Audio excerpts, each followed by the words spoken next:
ગુજરાતમાં સ્થાનિક સ્વરાજની મતગણતરી પૂર્ણ થાય એ પહેલાં આમ આદમી પાર્ટીને વધુ એક જોરદાર ઝટકો લાગ્યો છે। પાર્ટીના વરિષ્ઠ નેતા અને પ્રદેશ ઉપાધ્યક્ષ સાગર રબારીએ પક્ષના તમામ હોદ્દાઓમાંથી મુક્ત થવાની જાહેરાત કરી છે।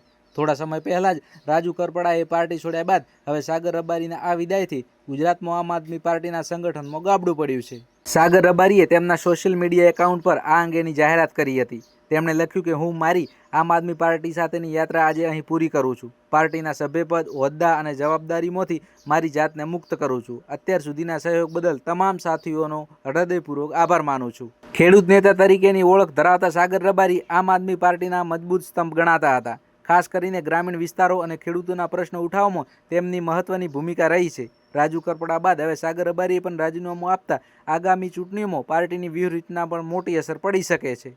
હજુ સુધી સાગર રબારી કયા પક્ષમાં જોડાશે અથવા તેમનું આગામી પગલું શું હશે તે અંગે કોઈ સ્પષ્ટતા કરવામાં આવી નથી, પરંતુ તેમના રાજીનામાથી ગુજરાતના રાજકારણમાં અનેક તર્ક વિતર્ક શરૂ થઈ ગયા છે।